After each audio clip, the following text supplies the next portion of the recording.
आकाशवाणी है। वार्ताओं के अखिल भारतीय कार्यक्रम में आज़ादी का अमृत महोत्सव के अंतर्गत स्वर्णिम युग स्वर्णिम अध्याय क्रम में लीजिए सुनिए भेंट वार्ताओं पर आधारित कार्यक्रम आज़ादी की पहली सुबह। आलेख वरिष्ठ पत्रकार श्री उमेश चतुर्वेदी का है।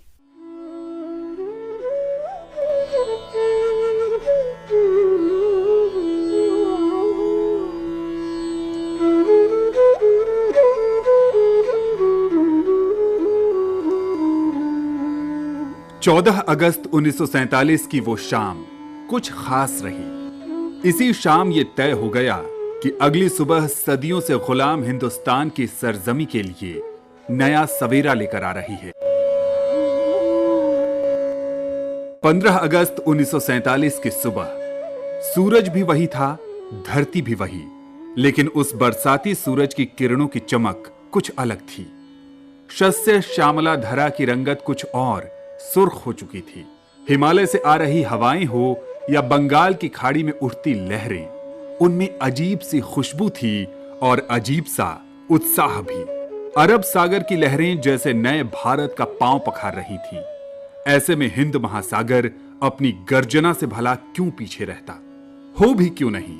आखिर सदियों की गुलामी के बाद भारत भूमि आजादी का नया चोला जो धारण कर रही थी। सदियों के संघर्ष के बाद हिंदुस्तान आजाद हवा में सांसें ले रहा था।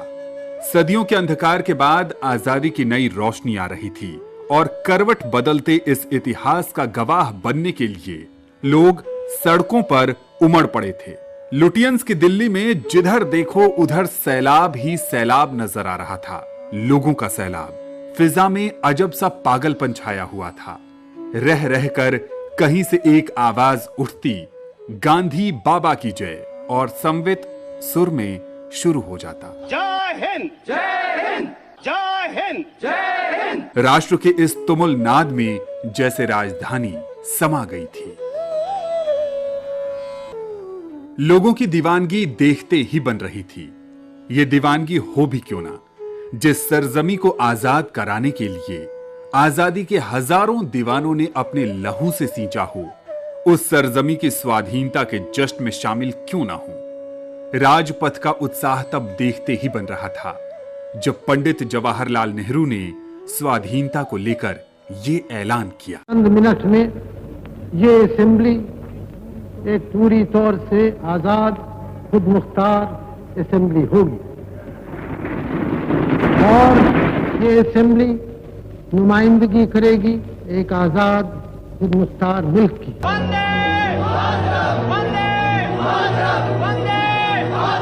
आजाद हवा में सांस लेने को लोग कितने उतावले रहे, इसकी गवाही देती है तब के एक विदेशी रिपोर्टर की रिपोर्ट। 15 अगस्त 1947 की सुबह में दिल्ली का जो नजारा था, उसे देख उसने अपनी रिपोर्ट भेजी थी। नई दिल्ली में प्रिंसेस पार्क में हजारों लाखों लोगों की भीड़ है। मैंने अपनी जिंदगी में इतनी बड़ी भीड़ कभी नहीं देखी।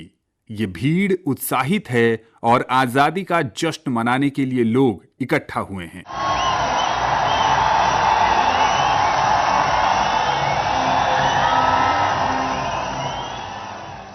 दिल्ली ही क्यों, लगभग पूरे हिंदुस्तान का यही नजारा रहा। आजादी की जंग में अहम केंद्र रहे प्रयागराज की फिजा भी कुछ ऐसी रही। इलाहाबाद का आनंद भवन गवाह रहा ब्रिटिश सरकार के खिलाफ उठने वाली आवाजों का। हिंदुस्तान रिपब्लिकन एसोसिएशन के बैनर तले ब्रिटिश सरकार को बारूदी चुनौती देने वाले क्रांतिकारियों की भी भूमि रहा प्रयागराज। तीर्थराज की ही पावन माटी में शहीद हुए आजाद चंद्रशेखर आजाद। 15 अगस्त 1947 को जैसे ही लोगों को पता चला भारत ने आजाद हवा में सांस ली है, शहीदों के रक्त से रंजित रहे प्रयागराज जैसे उल्लास से भर उठा। यहां के स्वाधीनता सेनानी रामकिशोर शुक्ल उस सुबह को याद करके रोमांच से भर उठते हैं। सारा वातावरण उस समय बहुत ही हर्ष और उल्लास से भरा हुआ था और लोगों के मन में इस तरह की कल्पनाएं थीं, एक दिल्ली राजधानी और एक तिरंगा झंडे के नीचे पूरा देश एक हुआ। स्वतंत्रता के बाद यद्यपि देश का बंटवारा हुआ और जगह जगह सांप्रदायिक दंगे भी हुए, लेकिन हमारा इलाहाबाद इसे छूता था और यहाँ कोई इस तरह की घटना नहीं, और हर तरफ लोग खुशी जाहिर कर रहे थे। मध्य प्रदेश को संस्कार धानी कहा जाता है। जबलपुर संस्कृति और संस्कार ही नहीं, आजादी के दीवानों का भी केंद्र रहा है। फरवरी 1946 की सैनिक बगावत का भी केंद्र रही संस्कार धानी। अंग्रेजी सरकार के आदेशों को मानने से इनकार करने वाली इस धरती का भी रंग प्रयागराज से जुदा नहीं रहा। आजादी की पहली सुबह यहां भी वातावरण में अजीब सा नशा छाया था। संस्कार धानी के स्वाधीनता सेनानी सृष्टिधर मुखर्जी को आज भी वो दृश्य कुछ यूं याद है। 15 अगस्त की सुबह मैं जिंदगी में कभी भूल नहीं सकता। वो ऐसा दिन था जिसके लिए मेरी सारी जवानी मैंने बख्श दी थी। मैंने शादी नहीं किया, ब्याह नहीं किया, घर गृहस्थी नहीं बसाई कि मेरा मुल्क आजाद होगा। उस वक्त मैंने देखा, मैं दिल्ली में था, कि किस तरह से लॉर्ड माउंटबेटन आए बग्गी में बैठकर और उन्होंने आजादी के कागजों में दस्तखत किया और हिंदुस्तान की हुकूमत पंडित नेहरू के हाथ में सौंपी। और रात को 12 बजने को 1 मिनट में यूनियन जैक नीचे उतरा और तिरंगा झंडा ऊपर चढ़ गया।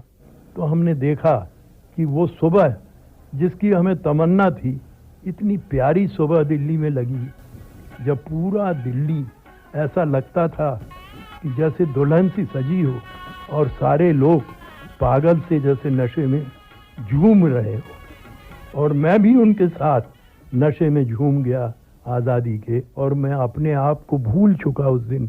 सारा हिंदुस्तान अपने को भूल गया। हमारे नौजवानों से हमारा ये कहना है कि बड़ी कुर्बानियों से और शहीदों के खून से इस आज़ादी को पाया है। इसको बड़े प्यार से हम बचाएं। ये फले फूले और इसमें 4 चांद लगाना ये आपकी जिम्मेदारी है। अब मेरी उम्र खत्म हो चुकी है, ये आप लोग इस आज़ादी के बगीचे को अच्छी तरह संभालें। आजाद हवा को अपने फेफड़ों में भर लेने का उत्साह कैसा होता है, जबलपुर के ही स्वाधीनता सेनानी सत्येंद्र मिश्र को अब भी याद है। जिस तरह किसी गुलाम आदमी को स्वतंत्र कर दिया जाए और उसको अपने समकक्ष बैठने की हैसियत हो जाए, तो जो वो स्थिति थी उस स्थिति को हमने उस वक़्त महसूस किया जब 15 अगस्त को हमारा देश आज़ाद हो गया। हम लोग जितने भी थे वे सब एक दूसरे से लिपट करके और अपनी खुशी को बताने लगे। कई दफ़े कई लोगों ने जाकर के कोशिश की मुझे पकड़ने की, लेकिन पकड़ नहीं पाए। अब समझ सकते हैं कि अगर मुझे उन सब चार्जेस से छुटकारा मिल जाए, जब भारत आज़ाद हो जाए, तो मुझे जितनी प्रसन्नता होगी उसकी कल्पना आप लोग स्वयं कर सकते हैं। स्वाधीनता का अलसाया सूरज जब प्राची के क्षितिज पर अंगड़ाई ले रहा था, देश नए उत्साह से भर उठा था। आसमां में उड़ते परिंदे भी जैसे नए उत्साह से लबरेज हो उठे थे। इसी सुबह के लिए सैकड़ों क्रांतिकारियों ने काला पानी की कठोर सजा भी भुगती। आजादी के पहली सुबह जैसे अरब सागर की लहरें भी स्वाधीनता का संदेश देने लगी थीं। पोर्ट ब्लेयर में तब जय हिंद के नारे लगे, जय हिंद, जय हिंद, जय हिंद, जय हिंद, और पूरा आसमान नेताजी की जयकारे से गूंज उठा था। यहां के स्वाधीनता सेनानी चंद्रभान सिंह की आंखों में आज भी वो नजारा जैसे तैर रहा है। ये प्रभात फेरी हम लोग पहले जंगली घाट में किए सुबह 4 बजे से। उस वक्त भी जंगली घाट के जो नौजवान थे, बच्चे थे, बूढ़े जवान सब इकट्ठे होकर ये नगमा गाए थे, जय हिंद, जय हिंद, हिंद के जवान, हिंद हिंद जय जय हिंद के जवान, आगे बढ़े चलेंगे हम हैं भारतीय जवान, हम में फर्क नहीं, हम हैं एक ही जबान, आपस में हम मिलें तो यही कह के भाई जान, जय हिंद, जय हिंद, जय हिंद, हिंद के जवान। उस वक्त जो खुशी मनाई गई थी, सुबह बच्चों को मिठाई बांटी गई, उसके बाद दोपहर को भोजन बना था, सब बूढ़े बच्चे जवान सब मिलकर खूब खाए, लंगर चला, शाम को कल्चर प्रोग्राम हुआ। लंका विजय के बाद भगवान जब अयोध्या लौटे थे, तब उनके स्वागत में अयोध्या दीपों की रोशनी से नहा उठी थी। स्वतंत्रता की पहली सुबह भी कुछ वैसा ही माहौल रहा। स्वाधीनता की चाहत ऐसी रही कि कई घरों ने तय कर लिया था कि वे दशहरा और दिवाली तभी मनाएंगे जब देश आजाद होगा। जालंधर निवासी सुचिता गोइंदी की माताजी ने भी ऐसा ही सोच रखा था। 15 अगस्त के दिन उनका परिवार सयालकोट में था। उस दिन आजादी का सूरज जैसे ही उगा, उनकी मां की जैसे मुराद ही पूरी हो गई। उन्होंने पूरे घर को दीप मलिकाओं से सजा दिया। सुचिता कहती हैं, हमारी माता ने ये संकल्प कर रखा था कि जब तक हिंदुस्तान आजाद नहीं हो जाएगा तब तक अपने घर में कोई दीपावली और दशहरा जैसे बड़े त्योहार नहीं करूंगी। हमें लगा कि घोषणा क्या आजादी की हो गई कि जैसे अब आजादी के साथ साथ हमारे घर में और दीपावली और दशहरे के त्योहार भी होंगे। तो उस वक्त हमारा शहर सियालकोट पूरी तरह से आग की लपटों में जल रहा था। ये हमने खुद देखा। लेकिन हमने उस बीच हम बदहवासी में भी देखा कि कोई अशांति नहीं थी। खासतौर पे अपनी माँ के और पिताजी के चेहरे पर मैं देखती थी। तो फिर उस बदहवासी में भी उन्होंने जो है प्रार्थना क्या की कि हे भगवान, मेरे देश में आज़ादी आई है और लोगों को सद्बुद्धि दे कि वो शांति से इसको आगे बढ़ाएं, उसका आज़ादी का उज्जवल भविष्य हो। चाहे पूरब हो या पश्चिम, समूचा देश स्वाधीनता के पहले दिन की खुशियों में डूब गया था। मिथिला की राजधानी कहे जाने वाले दरभंगा के स्वाधीनता सेनानी ब्रज किशोर राय के सामने जैसे ही आजादी के पहले दिन की चर्चा चलती है, वे उत्साह से भर उठते हैं। उनके सामने आजाद भारत के पहले दिन के नजारे जैसे ताजा हो उठते हैं। उस दिन लगे नारे आज भी उन्हें रोमांच से भर देते हैं।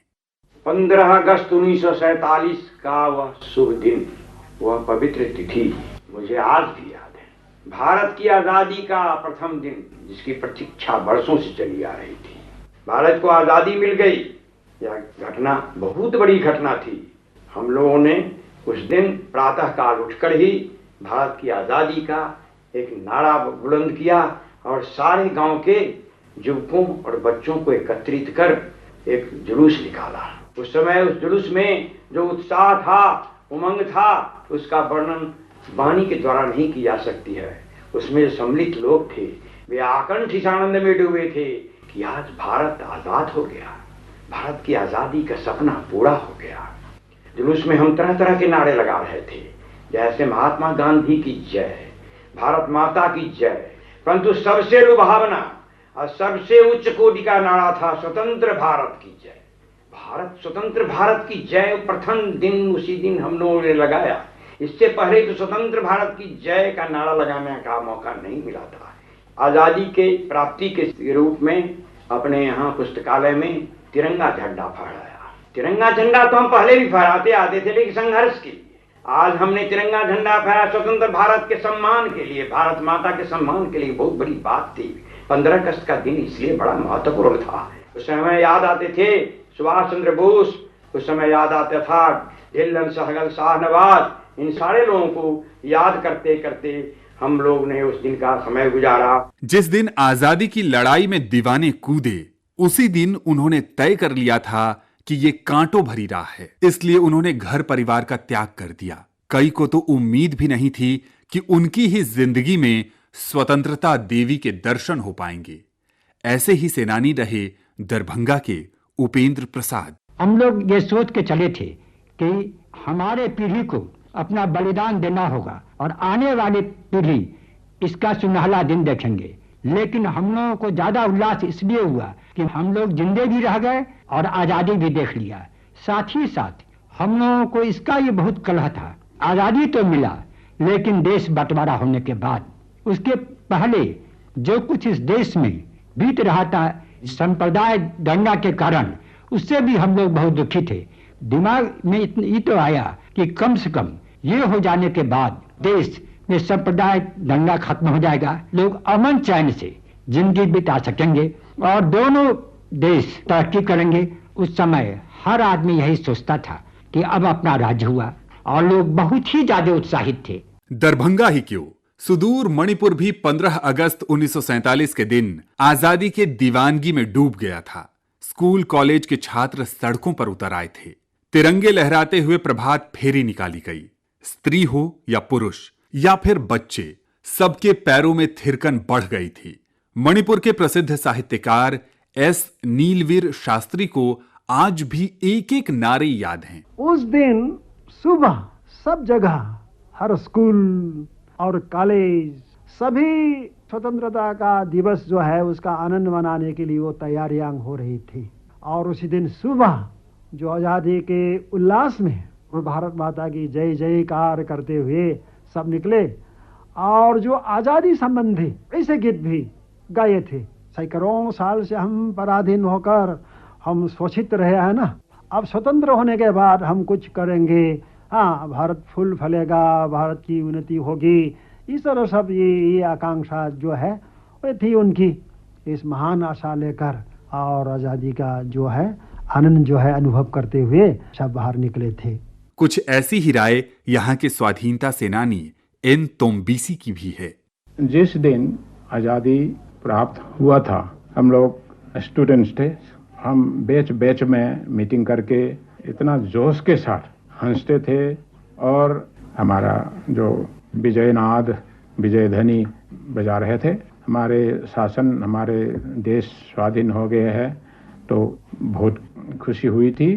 भगवान जगन्नाथ की धरती भी जैसे आजादी की देवी का स्वागत करने को मचल उठी थी। उड़ीसा में भी उस दिन गजब का माहौल था। लोग गांधी और सुभाष के नारे लगा रहे थे। सड़कों पर तिरंगा छा उठा था। कटक में लोग गांधी जी की जय के साथ सड़कों और गलियों में उतर पड़े थे। यहाँ के स्वाधीनता सेनानी विजय पाणी और मनमोहन मिश्र को लगता है जैसे ये तो कल ही की बात है। ये आनंद का लहर, ये खुशी की लहर इतना ज्यादा था कि 14 तारीख को मालूम नहीं पड़ा कि दिन है या रात है, और दिन और रात लगे कि कल 15 तारीख फजरे 8 बजे लाल किला में वहाँ पंडित जवाहरलाल नेहरू तिरंगा झंडा उड़ाएगा भारत का प्रधानमंत्री का हैसियत से। और खोज खोज के बाजार में फटाके वाले जो थे उनसे फटाका लेके हम एक बैग गए कि हमको हमारा टोला में मोहल्ला में फटाकाबाजी करना है। घर घर में तिरंगा झंडा लहरने लगा।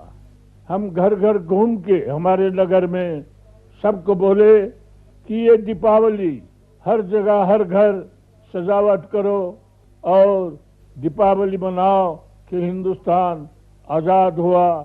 मनमोहन मिश्र। सवेरे उठ के देखता हूँ महात्मा गांधी की जय, भारत माता की जय, ऐसे की ध्वनि। मंदिर में घंटा लगता था, तोरण लेकर के आदमी लोग ने बाहर लगते हैं, जुलूस निकलता है।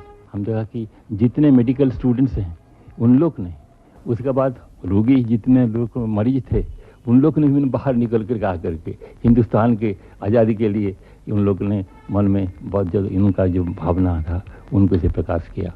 एक पिंजरा में जैसा एक चिड़िया था उससे निकल गया, बाहर का आकाश को जाने के लिए उनको मिल गया। ऐसे ही आदमी लोग के मन में आ जाता था। आजादी की आहट एक दिन पहले ही मिल चुकी थी। 14 अगस्त की रात को जब पंडित नेहरू ने ट्रिस्ट विथ डेस्टिनी यानी नियति के साथ वायदा वाला मशहूर भाषण दिया, जिनके पास रेडियो था उन्हें पता चल गया था कि 15 अगस्त की सुबह कुछ अलग होगी। हालांकि वो सुबह कई परेशानियां भी लेकर आईं। देश 3 हिस्सों में बंट गया था। उल्लास के साथ दिलों में दर्द भी भर उठा, अपनी ही मातृभूमि के कटने का दर्द। बीकानेर निवासी इतिहासकार शिव भनोत इस दर्द को कुछ यूं याद करते हैं। इस दिन की शुरुआत एक ऐसी शुरुआत थी जिसमें उल्लास था, उमंग थी, खुशियां थी, परंतु कहीं पर इन खुशियों, उल्लास और उमंग के पीछे असंतोष भी था, क्योंकि आजादी हमें यूं ही नहीं मिली। इस आजादी के लिए हमें बहुत कुर्बानियां देनी पड़ी, बहुत त्याग करना पड़ा, विभाजन की त्रासदी को झेलना पड़ा, लाखों लोगों को बेघर होना पड़ा, नृशंस हत्याएं, कत्लेआम, खून खराबा, ये सब ऐसे अध्याय थे जो इसके कड़वे पक्ष थे, और वो कड़वे पक्ष लोगों के मन मस्तिष्क से बाहर नहीं निकल पा रहे थे। तो एक और उल्लास और उमंग था, परंतु दूसरी ओर असंतोष भी था। और सिक्के के दोनों पहलुओं के बीच आजादी के इस दिन की सुबह की शुरुआत हुई। इस सुबह को बहुत ही रंगीन तरीके से मनाया गया। दिल्ली की सड़कों पर और दूसरे शहरों की सड़कों पर लोग बाग निकल पड़े, हाथ में तिरंगा लेकर के राष्ट्रवादी नारे लगाते हुए, भारत माता की जय के नारे लगाते हुए, और उन्हें लग रहा था कि उस लक्ष्य को उन्होंने भेद लिया है जिस लक्ष्य को भेदने के लिए बहुत लंबे समय से संघर्ष करते आ रहे थे। उत्सव का माहौल था, एक ऐसा उत्सव जिसकी प्रतीक्षा थी बहुत समय से, और जो स्वप्न साकार हो गया होता है उस भावना से लोग बाग इस उत्सव को मना रहे थे। बंटवारे ने कई लोगों की जिंदगी ही बदल डाली।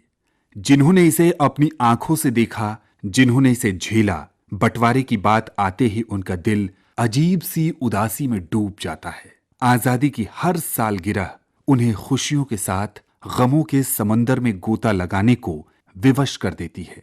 कोलकाता निवासी डॉक्टर बंकिम बेहरी के चेहरे पर भोगे गए उस दर्द की लकीरें आज भी बरबस ही उभर आती हैं। जब देश स्वाधीन हुआ था उस साल हमारा उम्र था 8 साल। हम क्लास 3 का स्टूडेंट था उस टाइम। हम मफस्सल से आते हैं, मुर्शिदाबाद डिस्ट्रिक्ट वेस्ट बंगाल का, जंगीपुर सब डिवीजन, रघुनाथगंज। हमारा एक्सपीरियंस बहुत स्वीट नहीं था। हम लोग उधर 3 दिन में अबाउट 72 आवर्स हमारा ईस्ट पाकिस्तान में थे। देश भाग हुआ था, मुर्शिदाबाद डिस्ट्रिक्ट को ईस्ट पाकिस्तान में दिया था। तो उसके बाद 3 दिन तो बातचीत चलते रहे थे। इधर खुलना चला गया ईस्ट पाकिस्तान में और हम लोग चलाया वेस्ट बंगाल में। तो ये 3 दिन में हम देखा था उधर घर से निकालना नहीं है, एकदम टाइटली घर का अंदर, और थाना दिखाई देता है। सब लोग उधर मस्ती करते हैं जब लोग को उधर काम होता है। तो इसके बाद 3 दिन के बाद जब इंडियन आर्मी वहाँ का पोजीशन लिया था, वो लोग को जो ईस्ट पाकिस्तान का जो सोल्जर्स था वो लोग भाग गया था। 3 दिन एकदम पूरा घर पे थे। इंडियन आर्मी वो लोग जो मुर्शिदाबाद वेस्ट बंगाल में आ गया था। तो उसके बाद हमारा सुबह में थोड़ा तो प्रभात फेरी हुआ था, उससे ज्वाइन किया था, और सब लोग तो मिठाई उठाई खा रहा था। इसलिए तो थोड़ा जुबिलेंट था, हम लोग इंडिया में आ गया था। डर में कुछ नहीं था। हमारा असेसमेंट ऐसी था कि हम लोग आ जाएंगे, कब आएंगे पता नहीं ज्यादा कुछ नहीं। उधर ज्यादा कुछ चीज नहीं हुआ था, कहे कि हम लोग हिंदू मुस्लिम उधर बहुत एक साथ रहते थे, काम करते थे। बंटवारे ने इस कदर जिंदगियों को तबाह किया कि लोगों को उससे उबरने में बरसों लग गए।